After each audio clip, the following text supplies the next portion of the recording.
Réélue de justesse en 2012, la députée sortante Claude Greff brigue un quatrième mandat dans un contexte encore plus difficile.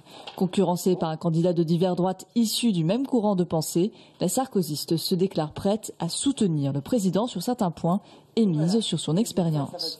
Nous aurons beaucoup d'élus nouveaux, jeunes, c'est très bien, il en faut et c'est tant mieux, je suis très fière de cela. Mais il faut aussi des élus qui ont de l'expérience et qui savent dans quel sens il faut prendre des décisions au sein du Parlement. Même volonté de participer à la majorité présidentielle du côté de la gauche de gouvernement. Isabelle Gaudron doit elle aussi faire face à deux candidatures dissidentes du PS et du PRG. Pour la vice-présidente du Conseil régional, il faut sauvegarder les acquis du bilan de François Hollande.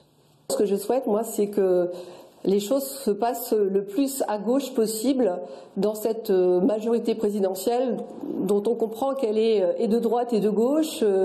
En tout cas, moi, clairement, ma candidature, c'est bien pour positionner cette majorité présidentielle plutôt sur la gauche.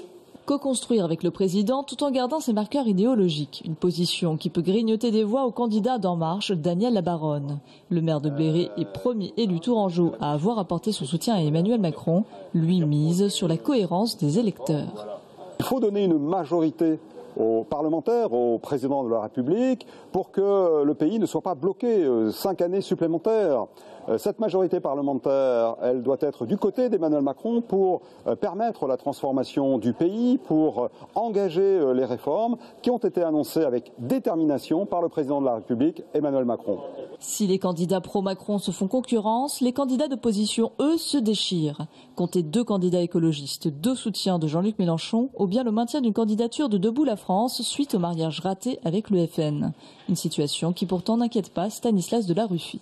En ce qui nous concerne, je crois que la marque Front National, la marque des Patriotes est clairement représentée et je crois qu'il n'y a aucune difficulté sur ce point-là.